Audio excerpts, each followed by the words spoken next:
नमस्कार, दृष्टि आईएएस के इन न्यूज प्रोग्राम में आपका स्वागत है। आज के इन न्यूज का टॉपिक है अल अक्सा मस्जिद हमला और इजराइल फिलिस्तीन संघर्ष। आज का यह टॉपिक जीएस पेपर 2 के अंतर्राष्ट्रीय संबंधों से जुड़ा हुआ है। तो आइए सबसे पहले देख लेते हैं डायमेंशंस जिन पे हम आज की चर्चा करेंगे। सबसे पहले जानेंगे कि खबर क्या है, अल अक्सा मस्जिद के बारे में जानेंगे, इजराइल फिलिस्तीन संघर्ष क्या है वह जानेंगे, भारत पर प्रभाव, निष्कर्ष और अंत में रहेगा आपके लिए प्रश्न। तो चलिए सबसे पहले खबर पर एक नजर डाल लेते हैं। हाल ही में इजराइल और फिलिस्तीन के बीच आपसी संघर्ष फिर से आक्रामक रूप से उभर गया और इस नए विवाद व संघर्ष की वजह अल अक्सा मस्जिद है। भारत ने इजराइल और फिलिस्तीनी आतंकवादियों के बीच बढ़ते तनाव के मद्देनजर यरूशलेम में हुई झड़पों और हिंसा पर गहरी चिंता व्यक्त करते हुए स्थिति संभालने के लिए दोनों पक्षों से आह्वान किया। दरअसल यरूशलेम स्थित अल अक्सा मस्जिद पर इजरायली पुलिस द्वारा वहां नमाजियों पर भीषण गोलीबारी की गई थी, जिसमें 300 से भी ज्यादा लोग गंभीर रूप से हताहत हो गए। इससे पूर्व 10 मई को भी इजरायली पुलिस ने अल अक्सा मस्जिद में नमाज अदा कर रहे लोगों पर हमला किया था, जिसमें कई लोग घायल हो गए थे। गौरतलब है कि 10 मई को यहूदियों द्वारा यरूशलेम दिवस के रूप में मनाया जाता है। तत्पश्चात अब जवाबी कार्रवाई के रूप में आतंकी समूह हमास द्वारा इजराइल पर रॉकेट दागे गए। आइए जान लेते हैं अल अक्सा मस्जिद के बारे में। यरूशलेम यहूदियों, मुस्लिमों और ईसाइयों की समान आस्था का केंद्र है। यहाँ ईसाइयों के लिए पवित्र सेपुल्कर चर्च, मुस्लिमों के लिए पवित्र अल अक्सा मस्जिद और यहूदियों के लिए टेम्पल माउंट स्थित है। अक्सा एक अरबी भाषा का शब्द है जिसका अर्थ है सुदूर यानी फारदेस्ट।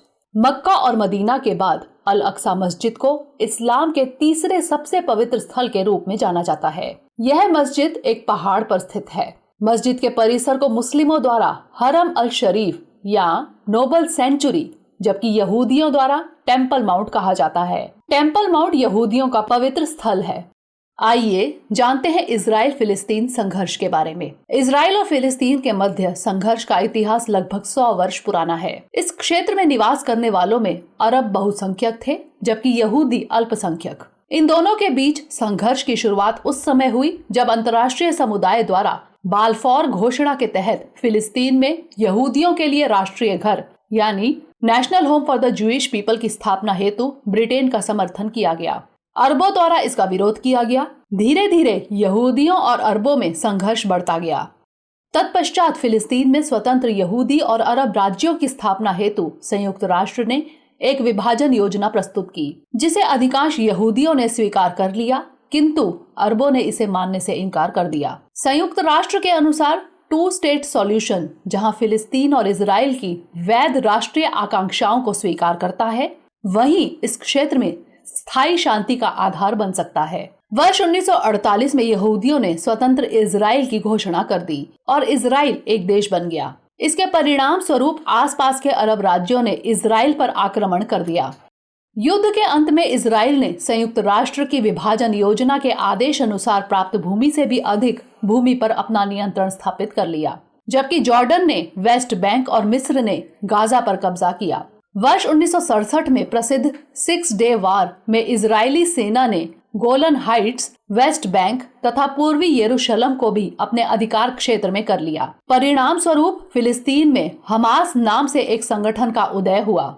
फिलिस्तीन की मांग है कि इजराइल वर्ष 1967 से पूर्व की अंतर्राष्ट्रीय सीमाओं तक सीमित हो जाए और वेस्ट बैंक तथा गाजा पट्टी में स्वतंत्र फिलिस्तीन राज्य की स्थापना करें।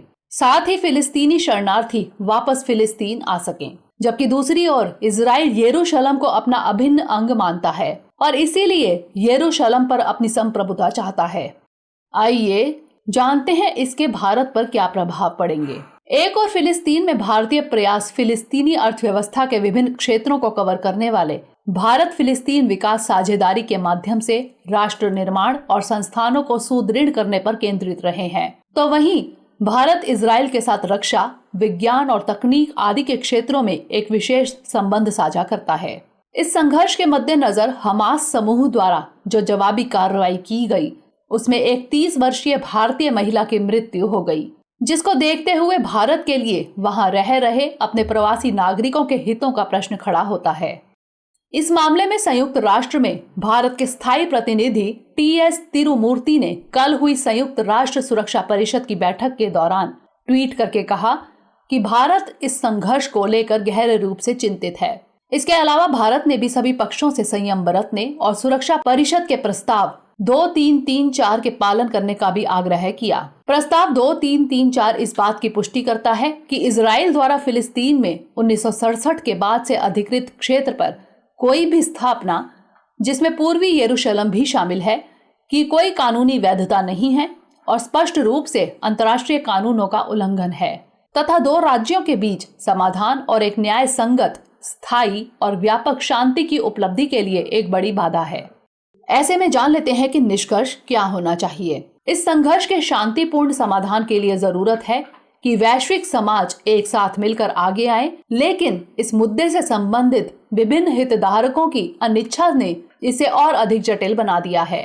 ऐसे में जब विश्व पहले से ही एक भयंकर महामारी के प्रकोप से जूझ रहा है, तो आवश्यक है कि जहां तक संभव हो सके आपसी मतभेदों को बातचीत के जरिए सुलझाने पर ध्यान दिया जाए। अतः जरूरी है कि इस मामले से जुड़े सभी हितधारक एक मंच पर उपस्थित होकर समस्या का समाधान खोजने का प्रयास करें।